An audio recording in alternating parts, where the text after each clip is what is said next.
konten siap, langsung kasih edukasi di konten siap, setor ke BKS dengan Bener. senang hati gratis. Viral juga tuh di luaran sana. Orang pelihara aligator gitu kan, bos, Ya. yang ditangkap. Bos-bosku tuh sudah pernah mengalaminya dulu, bos, ya. Ya. Baik lagi bersama Bang Eka di Ruang Cerita.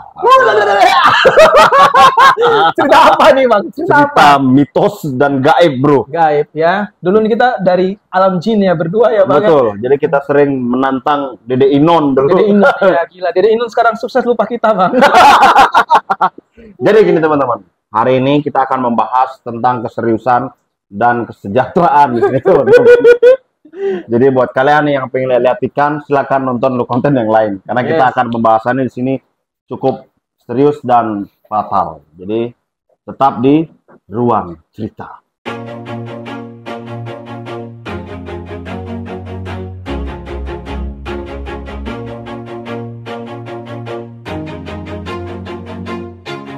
Always do it on my own, so I gotta get through it. And the only thing I know is to love what I'm doing. Never give up, never slow, till I finally prove it. Never listen to the no's, I just wanna keep moving. Keep my head up when I act, head up, that's a fact. Never looking back, I'ma keep myself on track. Keep my head up, staying strong, always moving on. Feel I don't belong, tell my thoughts to move along. Push myself to be the best, die with no regrets. Live with every breath, see my message start to spread. And I had so many dreams, then you hit your teens. Life ain't really what it seems, try to find out. Cheers dulu. Cheers. Mantap. Jadi ngomong-ngomong sambil ngopi kita bahas apa nih Bang? Temanya Bang? Jadi gini bos. Ini banyak banget teman-teman yang di luaran sana nanya, Bang Eka gimana setelah ditinggal bos-bosku? Kan gitu kan? Iya. Lalu pertanyaan buat saya. Iya. Jadi Q&A. Jadi ini saya curhat sedikit sebelumnya. Agak jauh Bang. Panas sih. Ini kenapa gua api ya? Panas nih Bang. Biar soalnya dingin Jogja lagi. Oh ya lagi dingin ya. Tapi ini nggak diklaim nanti ya. Viral gara-gara pakai background saya katanya. Background api. Iya. Ini panas ini guys. Nah, ini pembahasannya cukup panas. Jadi Bang Eka cukup terasa sebenarnya ditinggal sama bos-bosku. Dari segi mana? Ide kreatif konten. Sulit banget kalau ditinggal bos-bosku. Nah, sekarang gini bos. Bagaimana awal cerita bos-bosku bisa memutuskan pindah dari Kupang dulu ke Bali. Ke Sumba. Oh ya, dari Sumba ke Bali. Ya soalnya kan kemarin kan konten terus corona, pengen balik di Sumba kayak gitu ya. Habis itu emang pengen kerja kayak perbankan gitu. Jadi sebenarnya aku kembali ke Sumba untuk bekerja di sebuah kantor perbankan gitu loh, Bang. Bisa curi deh di sana, Bang. Tapi karena corona kan lagi susah-susahnya. Itu sebagai akhirnya, apa di bank, bos? Di bank ya bos lah. Nah, maksudnya pulang merintis kerja kan habis kuliah kan. Sambil YouTube itu kan cuma ini. Ya terus aku pikir-pikir emang sudah konten berhenti konten. Panas, bos. Aduh, panas ya. Panas. Udah konten berhenti konten itu kayak gimana gitu loh. Sudah jadi kebiasaan. Akhirnya aku putuskan lagi buat kembangin channel. Di Sumba udah tetap juga konten. Sembari lamar kerja gitu pengen. Tapi gak ada lowongan waktu itu kan. Ya akhirnya hubungilah Bang Eka. Aku mau ke Bali nih. Hubungi Bang Eka. Bang Eka juga siap. Jadi tour guide lah di sana ya. Aku sekarang sudah sama seperti apa nih? Speed ya. Speed. Bang Eka tour guide-nya Reza Arab gitu ya. Dan sampai di Bang Eka ke sana gak ada apa-apa. Bang Eka yang bantu-bantu ke teman-teman konten-konten. Nah, ini banyak yang nggak tahu awal ceritanya bos-bosku di Bali guys. Jadi ini cukup butuh perjuangan. Teman-teman Bali ini harus dengar. Bang Eka tuh merayu bos-bosku supaya datang ke Bali. Ingat nih ya, Bang Eka yang merayu benar-benarnya ada orangnya.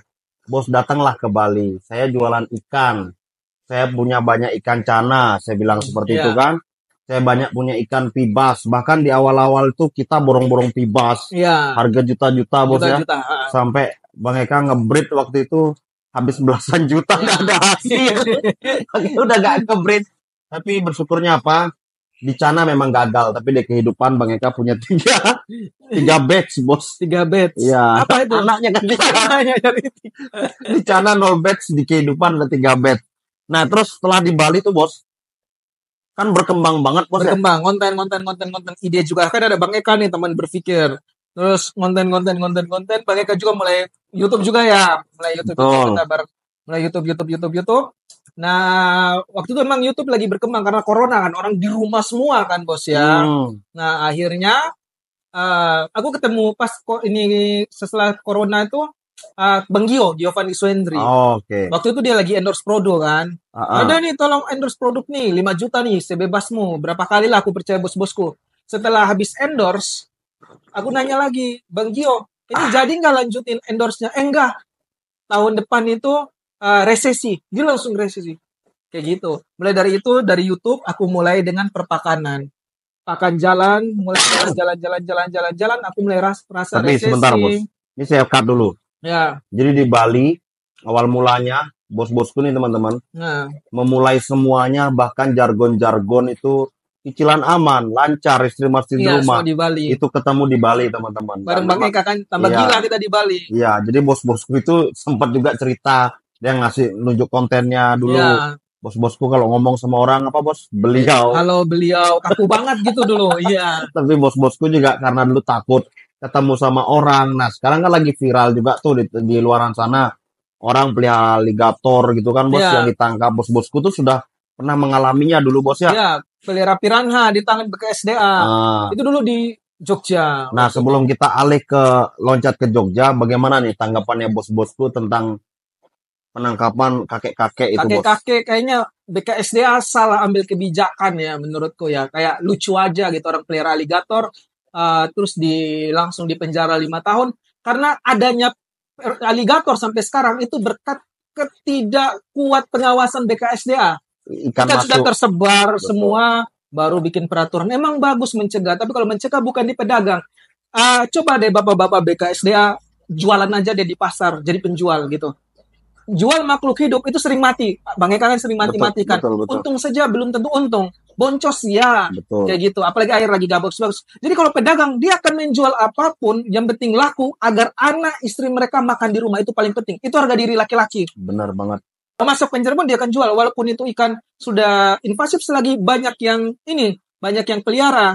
Oke, sebenarnya BKSDA cara simpel pertama, gandenglah media. BKSDA ini kayak jarang banget mau gandeng media buat menyuarakan peraturan.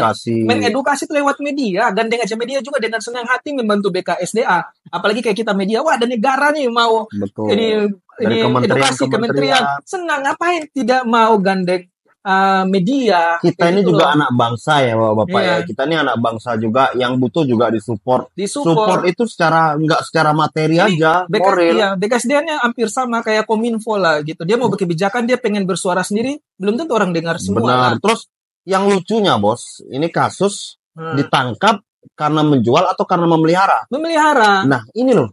Kita ini ya masih untung memelihara. Kalau kita lepaskan bagaimana? Lebih kacau. Kan lucu. Dalam perundungan memelihara pasal 7 ya kalau nggak salah itu ya. Nanti aku sempat baca dikit, memelihara yang merugikan. Siapa sih yang dirugikan? Kamu pelihara di tankmu kan? Kecuali dilepas kayak gitu, ketangkapan. Jadi kayak gitu BKSDA bekerja sama dengan media-media untuk menyuarakan. Bahkan kita teman media juga mau juga mempromosikan akun-akun BKSDA supaya lebih banyak lagi menjangkau para penghobi-penghobi. Betul. Tapi selama ini memang BKSDA sudah menaungi semua. Hanya lebih bersuara lagi, edukasinya lebih keras lagi. Tapi jujur ya, harus saya katakan, akses untuk konten kreator di ikan nih khususnya, hampir tidak tersentuh sama kementerian, bos. Ini yang masuk dalam kementerian ini, nah gini, mungkin menurut aku pribadi, dari pihak kementerian atau BKSDA sendiri, harus mempunyai memang, duta ikan, kayak gitu-gitu kan, yang bisa mempelopori atau mengedukasi teman-teman bahwasannya ikan-ikan ini invasif, berbahaya, begitu. Nah, cuman yang lucu, bos, masih banyak di luaran sana yang memelihara ikan dengan nota beli lah atau sertifikat yang bisa dibilang, tapi dibolehkan.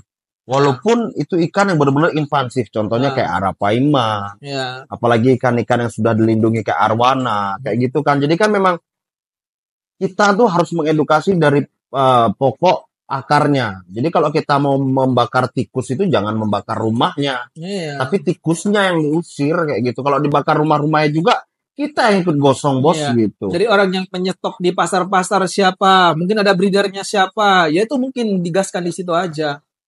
Benar. Bahkan dulu ada konten kreator juga yang grebek-grebek penjual-penjual seperti itu kan ya. Ya. Nah, jadi kan sudah ada tuh sebenarnya celah-celah untuk BKSDA ngambil. BKSDA kalau Bapak nonton, kita nih super full BKSDA. Kita senang banget di mana-mana sesuatu hobi itu harus ada yang ngatur. Kalau nggak ada, nggak bagus juga. Izinkan kita misalnya konten kreator kemana gerbek kemana-mana aligator gede kita ambil dengan senang hati kita ngonten sekalian ambil kita langsung edukasi evakuasi kita bawa ke BKSDA. Kalau aku nih siap benar aku ambil konten siap langsung kasih edukasi di konten siap setor ke BKSDA dengan senang hati gratis gak perlu bayar kita apapun kita siap melakukan terbaik buat BKSDA. Dicatat bahwa Bapak mungkin dari kita ini curhatan ya bukan sebuah kritikan tapi ini curhatan dari konten kreator. Nah makanya sekarang kayak kita juga udah pasif tentang hal-hal yang seperti itu. Jadi aku tadi menanyakan ke bos-bosku hanya selingan aja karena miris sekarang dunia perhobian ini sudah mulai dikotak-kotakkan. Baru 5 tahun penjara, sedangkan koruptor banyak bilang koruptor ini kok bebas-bebas saja. Bahkan memicu kemarahan publik. Kayak di Bali lihat aja warganya semua pada. Poinnya cuma satu, orang memelihara ikan itu udah saya jamin. Orang itu punya kecenderungan stres di luaran sana. Ikan cana atau ikan lah pada umumnya atau hewan peliharaan itu bisa menstimulasi hormon yang namanya anti stres itu mungkin bos ya. Jadi orang tuh bisa fun, bisa happy lagi. Bukan maksud untuk melepas liarkan gitu loh. Jadi ya mudah-mudahan lah ini didengar ya curhatan kita. Nah kita lanjut lagi bos. Kan selama bos di Bali tuh akhirnya bos kan awal-awal tuh nggak berani keluar, nggak berani apa. Terus habis itu saya bilang bahwa di Bali ini banyak sekali orang-orang yang pelihara ikan-ikan eksotis. Dan akhirnya ngonten-ngonten bos ya. Ngonten kita. Terbaik. Nah, ada nggak ini sebelum kita lari ke Jogja, apa konten yang paling berkesan selama bos-bosku mungkin beberapa konten yang bos-bosku ngonten di Bali bos? Di Bali ya, yang serunya tuh evakuasi dulu pertama kali. Apalagi tuh kayak ambil ikan aligator pun evakuasi sudah pernah aku tampung di Pulpon. Bahkan aku ngomong, Bapak BKSDA semua yang nonton ini, silakan ambil ini aligator. Aku bantu ikan-ikan invasif ini tidak mencemari lingkungan atau dilepaskan di alam bebas. Udah aku ngomongin. Kita sampai ngambil ya. Iya, hanya didatangin BKSDA. Kalau didatangin senang banget aku bisa bantu negara, Bang. Nah, terus yang kedua, koleksi unik-unik kayak gitu. Ikan-ikan cana dulu kan unik-unik. Apa ini gak ada harga dibuang. Nah, aku kumpul deh cana-cana umum catat itu, terus bikin kontes lah. Itu di mana itu yang baru kelihatan. Ya, Bang Eka kamu jadi juri juga. Tapi mulai dari itu rame yang unik-unik. Betul. Kayak dan gitu, harganya tinggi banget bos. Betul. Jadi luar biasa banget tuh. Terus bos? Terus ya udah di Bali setelah itu namanya Bali ini kan pulau ya. Kalau kita mau ke Jawa kan agak jauh ya Bang. Betul. Aku capek juga. Waktu umur, sekarang kan sudah 30 lebih nih. Sebelum umur 30 tuh badan speed aja kemana-mana. Tapi sudah mulai 30 mulai sakit pinggang Bang. Sakit belakang. Kalau jalan jauh. Makanya aduh ini kayaknya aku harus pindah juga. Soalnya kalau di Jawa kan mungkin bisa kemana-mana ya. Sama yang kedua, aku juga kan bisnis pakan itu sudah mulai karena waktu itu kan mulai resesi. YouTube aja pasti sudah kurang bagus lagi kan YouTube. Dan sudah ada pesaing TikToknya tuh. Aku yakin palingan ini YouTube turun gimana bertahan ya udah kita buat produk. Nah waktu itu kan dulu kan buat ini ikan-ikan kan kita beli karena belum mengerti kan. Kalau sekarang kan sudah progres-progresnya sudah paham tuh, sudah tahu juga racikannya gini-gini eksperimen. Bos-bosku sama Bang Eka juga kayak gitu eksperimen udah paham kita bikin pakan. Terus ya untuk cara bertahan salah satunya di perpakanan itu kayak gitu. Keren. Terus di Bali ongkirnya mahal Bang, kirim ke Jawa kemana mahal. Dan yang paling susah lagi kalau kita butuh bahan dasar kayak udang, botol itu lama sampainya. Udah sampai tapi lama di kantornya, gak diantar. Waduh susah nih bisnis juga kayak gitu. Dan YouTube juga kan sudah mulai waktu corona kan orang rame di rumah tuh, banyak di rumah nonton YouTube, rame YouTube. Tapi sekarang kan mereka sudah aktivitas seperti biasa. YouTube sudah mulai ditinggalkan dikit-dikit lah ya. Kayak sudah mulai agak menurun. Adanya platform baru juga. Ada platform baru TikTok. Jadi untuk mengembangkan ya kita lari ke TikTok.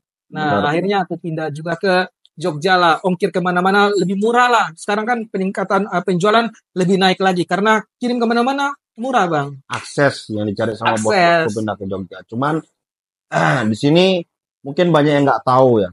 Awal mula nih ya. Bang Eka jujur sekarang. Awal mula Bang Eka tuh memang ngefans sekali sama bos-bosku.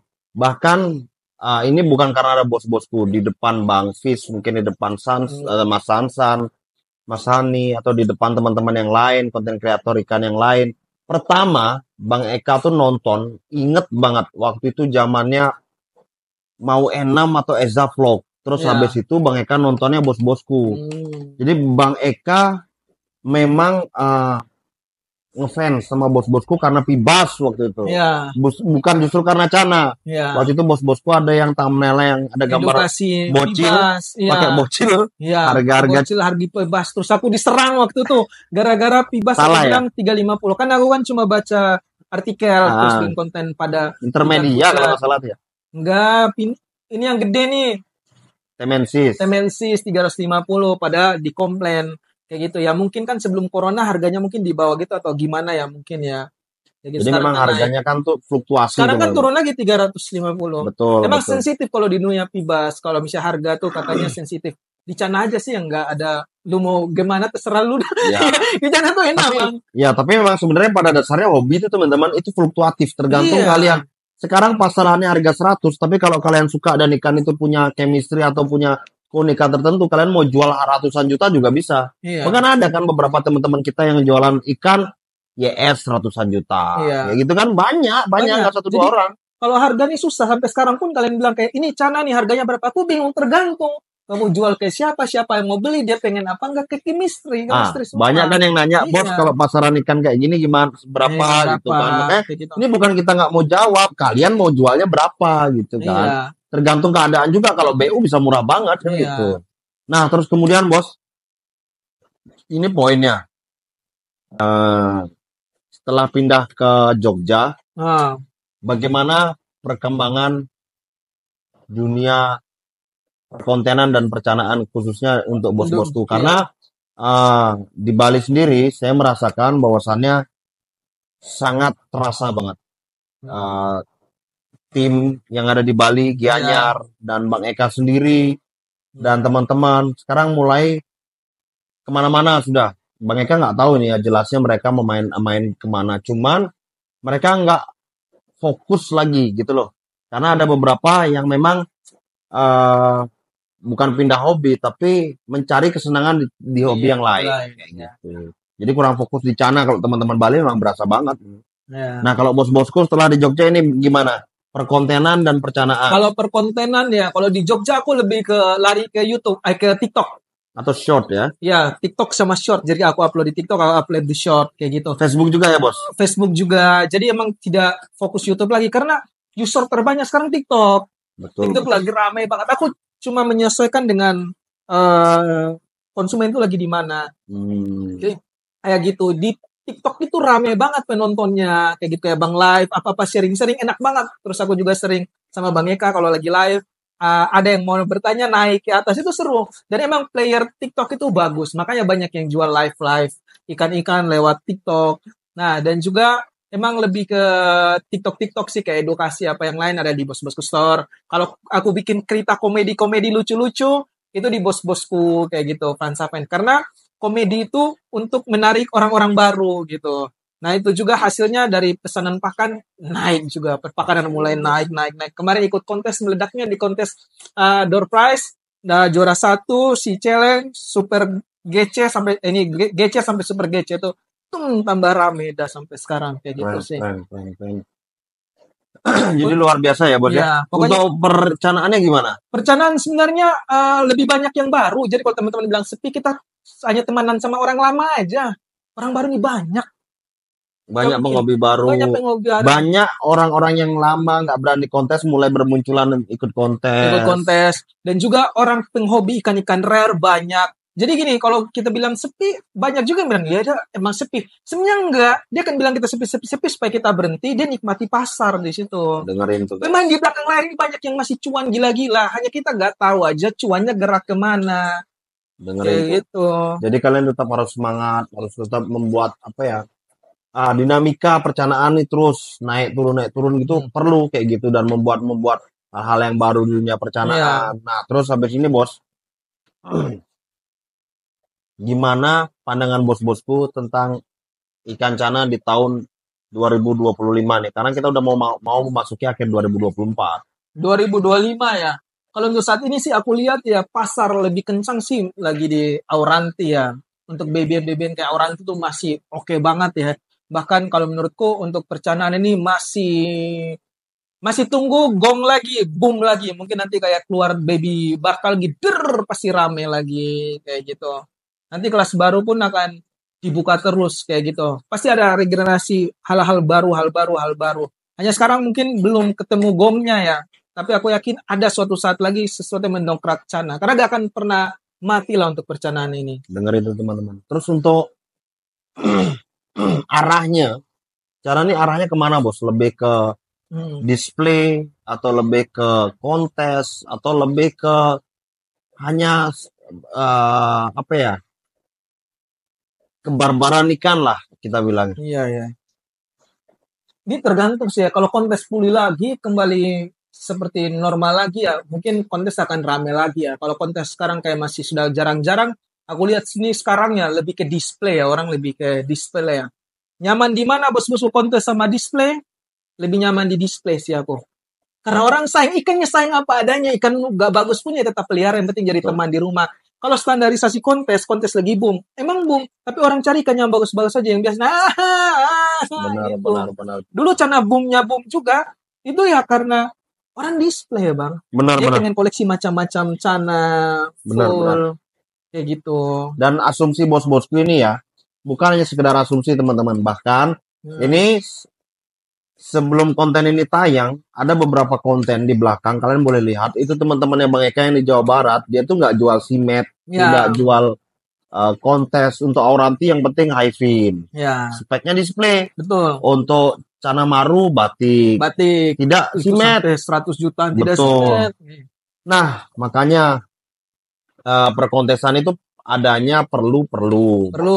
Cuman titik di mana perkontesan itu sudah tidak bisa maju ya kita harus melihat dari sisi display. Gitu. Betul maksudnya. Karena ini juga nggak menutup kemungkinan, karena begini bos. Bang Eka sekarang harus jujur ya, melihat regulasi yang ada, itu sebenarnya regulasi itu sudah cukup dibuat dengan baik. Cuman terapannya terkadang, nggak selalu ya teman-teman, terkadang ini Bang Eka berani berbicara seperti ini karena nggak 1-2 orang yang komplain ke Bang Eka tentang perkontesan. Terkadang aplikator atau pengaplikasiannya dalam arena kontes itu tidak maksimal atau masih ada human error-nya. Dari sisi penjurian, mungkin kan yang dipertanyakan, atau dari sisi panitia kontes. Penerapannya untuk membuat sebuah kontes itu memang harus diawasi. Itu pada dasarnya. Sekarang ini yang menurut Bang Eka kurang dari regulasi, bukan dari regulasinya. Regulasinya sih sudah cukup oke. Apapun itu regulasinya. Maupun yang Bang Eka tahu kan ICC maupun SCCI. Udah cukup. Cuman pengaplikasiannya. Makanya masih banyak kayak kontes-kontes yang rungkat. Kontes-kontes yang jebol lah tanknya waktu itu di Surabaya. Yang di Opinor itu. Terus habis itu ada yang nggak keluar UP-nya. Nah, itu karena tidak ada badan pengawasan kontes. Terus tidak ada pengedukasiannya. Ini loh kalau kontes lu buatnya kayak gini. Terus diseminarin. Buat gladi dulu. Cara persiapan. Kayak gitu sih menurut Bang Eka. Nah, makanya ujung tombaknya yang sekarang perencanaannya bisa naik dan masih bisa bertahan. Itu tetap hanya di perdisplayan saat ini. Dan itu asumsinya bos-bosku masuk. Nah, itu bukan hanya berdasarkan asumsi kosong, tapi benar-benar berdasarkan penglihatan pangsa pasar kan, bos. Betul. Makanya ikan-ikan kayak Cana Andrau, terus ikan-ikan Auranti, ikan-ikan limbata banyak dicari. Kayak gitu, bos. Nah, nanti juga di konten sebelum ini, bos-bosku juga ada unboxing ikan-ikan limbata-limbata yang rare kan? Betul. Makanya nanti nonton kontennya juga di bos-bosku. Nah, mungkin ada yang mau ditanyakan ke Bang Eka dari bos-bosku gitu mungkin. Bang Eka ini kan lagi jalan-jalan nih ke kemana-mana ya, muter-muter ya, ke Jogja nih ya. Muter-muter di sini. Muter-muter. Ini rangkanya abang ini jalan-jalan gimana nih? Kan udah banyak bilang, Cana udah mulai sepi nih gini. Iklan ya? Udah iklan nih guys. Ya ini kita disponsor Dana ya. Dana ya. Terima kasih Dana. Oke. Nah terus udah pada sepi. Kenapa abang nekat sampai kemana-mana nih nge-vlog? Apa yang abang cari nih? Apakah ada keyakinan Cana bisa balik lagi? Dari segi mananya? Gini bos, saya merasakan pernah hidup dari uang Cana. Ya. Saya pernah merasakan bagaimana Cana ini menaikkan nama seorang namanya Eka, Ya. walaupun tanpa bantuan bos pun nggak bisa. Ya. Jadi ada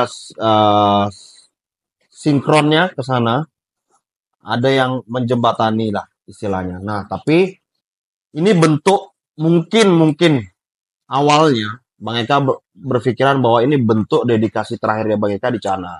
Tapi setelah Bang Eka melihat semangat teman-teman di dunia percanaan di luaran sana, bahkan mengatakan bahwasannya terima kasih Bang Eka sudah membuat sebuah gebrakan di dunia perkontenan, karena sekarang udah surutnya konten kreator yang mau keluar.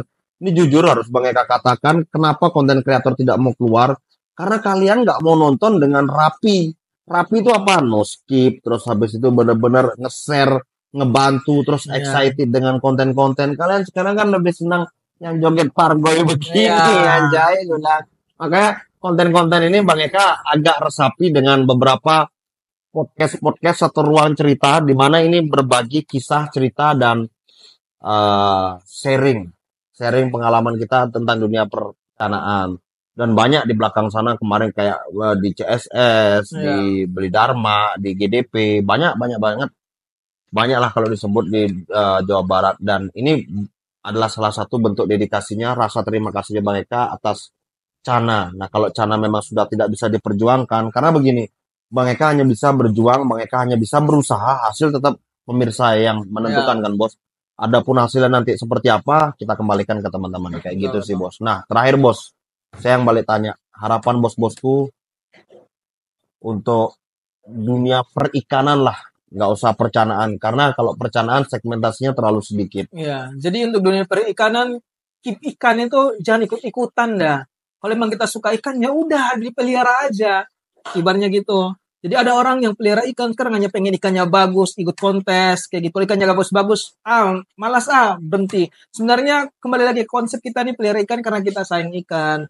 Kita punya teman di rumah. Kalau semua menganggap dengan pemikiran yang sama bahwa ikan memang untuk penghilang capek, taruh di kamar, ruang tamu, itu gak akan habis-habisnya trennya. Betul. Pelihara Cana ya pelihara, kayak anak kecil lugu lah kayak gitu. Betul banget. Udah.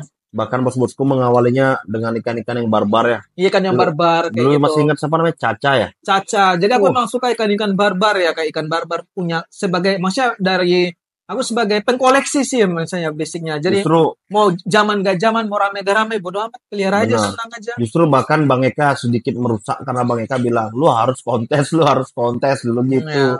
Akhirnya bos-bosku kontes, lebih mementingkan bagaimana memprogres dan mencana sehingga Cana jadi bagus. Sehingga lupa bagaimana cara senang, gembira, dan bahagia memelihara hewan. Nah itu akhirnya, jadi pas dia rasa gak bagus, yang lain kok sudah pada bagus. Akhirnya patah semangat. Sebenarnya udahlah, yang penting pelihara aja, senang, hilang capek, udah. Betul banget. Karena konsep memelihara sebuah hewan itu harus kita bahagia, senang, dan apa tadi bos? Hobi kan bikin senang lah. Kalau bikin sedih, bikin pusing, mending gak usah aja dah. Betul. Dan jangan dengerin kata-kata orang kalau bilang ikanmu tuh jelek ikanmu tuh gini gitu. Nggak masalah bos. Ikan jelek tuh tolak ukurnya bukan dari orang lain. Ingat ya, kalau hewan peliharaan itu tergantung kitanya. Bahkan ada nih anjing kudis yang dirawat sama orang jadi cakep kayak gitu kan. Contoh yang seperti itu, kalian beli ikan bagus, jelek dihujat, berarti kalian yang kurang rawat. Jadi rawatlah ikan kayak gitu ya. Oke bos, mungkin itu aja. Thank you banget. Buat kalian nih ya, jangan lupa terus dukung Bang Eka dengan cara subscribe serta komen video ini, karena setiap komen kalian tuh selalu Bang Eka baca. Cuman kalau terlalu banyak komennya, biasanya Bang Eka cuma like aja kayak gitu teman-teman. Karena masih banyak yang harus Bang Eka kerjakan setelah ini. Oke, sekian lebih dari dan thank you. Oke, bye-bye. Ciao, adios.